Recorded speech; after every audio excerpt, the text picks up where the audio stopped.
Hello everybody, today I'm going to be doing a ranking of all 13 Christopher Nolan movies, all 13 feature films that he's released since 1998 from across all of his different eras. This will be a non-spoiler review and I'll be talking about films from Following to The Odyssey. So without further ado, let's get into things. For context, Nolan is probably my number 2 favorite director of all time. My favorite is Spielberg. I just did a ranking for him about a month ago. You should definitely go check that one out. But for my Nolan ranking, he's my second favorite director, so I'm excited to get into things. At 13, we have Nolan's debut, Following. Now, don't get me wrong, this is not a bad movie. It just feels very student filmy, you know? It's shot pretty nicely, it's got some good performances, some interesting themes about voyeurism. It never feels like it fully comes together for me. A lot of that, like I said, is because it's a student film. So it's not a bad movie, it's pretty decent for a student effort, but, you know, it's still very much a first step. At number 12, we have Tenet. Now, I should make it clear, I do like all 13 of these movies. You can't say that about many directors. I like all 13 of these movies. And with Tenet, you have the thing where it's like, I think Tenet is I have no doubt that Tenet's story, they spent so much time and so much thought making a perfectly crafted, intricate story that completely makes sense. But when you're watching it, the story is kind of very messy, and it's very hard to follow for several acts, and it can be very jarring at times. But at the same time, the filmmaking here is just a great level. You have a really strong lead duo between John David Washington and Robert Pattinson. They have a great dynamic. Kenneth Branagh is having fun as the villain. You've got some good emotional moments, a really strong third act, some incredible filmmaking. Any scene where it's just Nolan messing with time and with action, it's very fun and very engaging, especially in the third act. Like I said, there's a heist sequence about a third of the way through the movie that is just so fun and so engaging. So it's a movie that the script needed a lot more time in the oven just to be straightened out and easier to process. But the actual film itself is still fairly entertaining, even if it is overall pretty messy. Okay, that's number 12. At number 11, we have Insomnia. Now, this is an interesting one for Nolan because it's I think the only movie he made where he had no input on the script. He didn't write the script in any way, shape, or form. So that makes it, like I said, an interesting film for Nolan. It's like a remake of another film. But it's a really interesting cop thriller set in Alaska, starring Robin Williams and Al Pacino, who have a great dynamic together. Hilary Swank, and she's pretty good. It's got some good thrills, some nice moments. It's nothing crazy or complex. It is by no means a movie that stands out in any way other than, you know, some solid cast, or a solid cast, some good shots, and a very interesting setting for the most part. So it's a very solid cop thriller. It's got some interesting moments, a great lead dynamic. Just nothing stand out, you know, but still, good movie. At number 10, we have The Dark Knight Rises. Now, I really, really like this movie. It's very ambitious, and it's trying to do a lot. And like Tenet, it kind of falters because it is trying to do so much. I mean, it's a nearly 3-hour movie. Twice in this movie, we have Batman trying to become, Batman's not Batman. He has to become Batman again. Like, you can't do that twice in one movie, you know? Like, it takes them 45 minutes to get to Batman. We get Batman back for 20 minutes, then he's not Batman again. So it's, like, frustrating in that sense. But still, at the same time, you know, the action's incredible, the musical score is fantastic, the visuals are strong, the third act is invigorating. You got a great cast throughout with, you know, Bale, Michael Caine, Anne Hathaway's really good. Tom Hardy's having a lot of fun. So it's a very good, engaging superhero movie, and it really does bring it together in the end for a satisfying conclusion to the trilogy. I just think Nolan he tried to have his cake and eat it too in a lot of ways, and it holds this movie back a little bit, even if I do think it's really good otherwise. Number 9, we have Dunkirk. Now, this is a great representation of war. It's interesting as one of Nolan's shortest films. I think it's a very strong action World War II movie with some strong performances, great visuals, great action. I often struggled to connect with it emotionally. There's very limited dialogue, and the dialogue you do have is kind of mixed very badly. It's hard to hear. But for the most part, I think it's a very strong film, great representation of war. I've only seen it the one time, so I do need to see it again.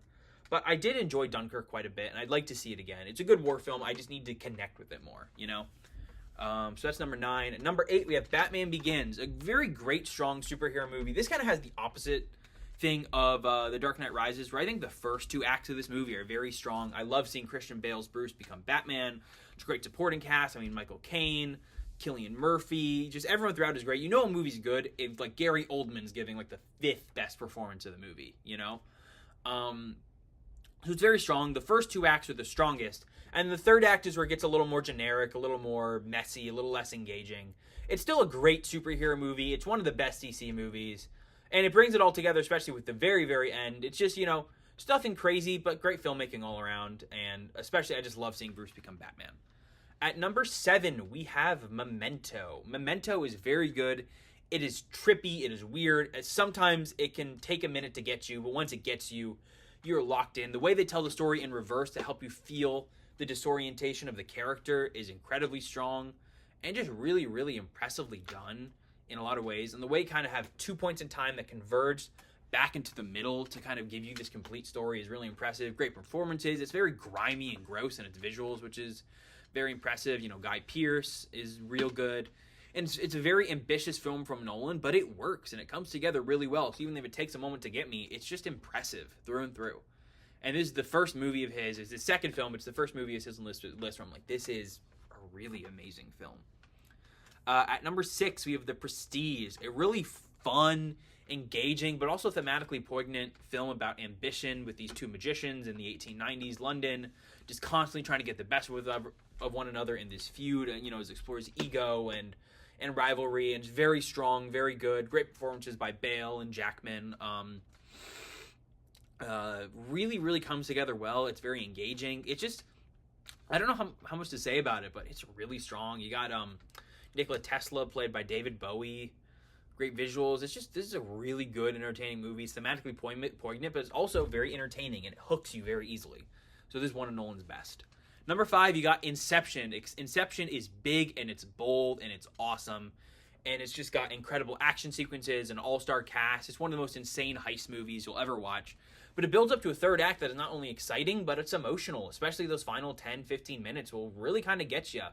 And you find yourself really locked into Leo's character and what he's going for. You got Elliot Page is giving a strong performance. You just got a great cast of people having fun on the heist, like Joseph Gordon-Levitt and Tom Hardy, Ken Watanabe. It's a strong movie. It's really, really good, and I enjoy it quite a bit.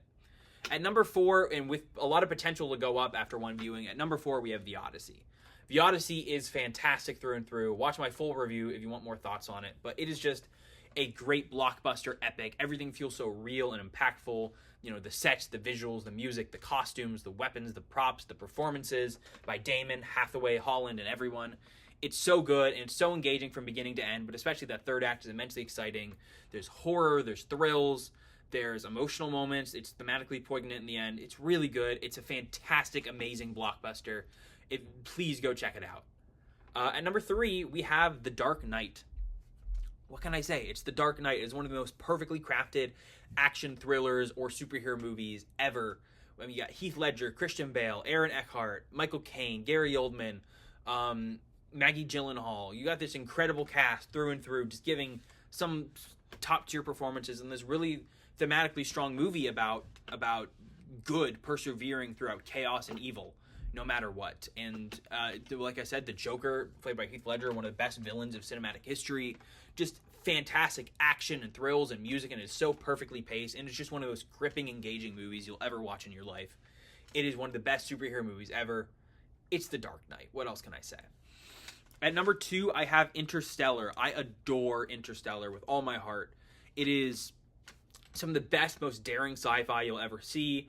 It's so beautiful. Hans Zimmer's score is one of the best of all time, but it's so emotionally poignant of a film of a father willing to sacrifice so much and that regret he feels regarding his family. It hits hard emotionally. It's the most emotionally vulnerable and overwhelming, or like emotionally overwhelming of any of Nolan's movies, and it's powerful and it's impactful, but it's engaging, it's exciting, it's daring. It's one of the best movies I've ever seen, and I love it. I adore Interstellar, Matthew McConaughey, and Hathaway. Just everything Nolan does here is incredible, and it is an addicting film.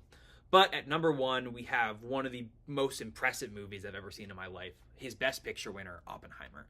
I mean, what else do I have to say? It is Oppenheimer. It is an outstanding film. Who else could make a 3-hour-long film like that's black and white? It's R-rated. It's about scientists, and they're just talking the whole time about science stuff.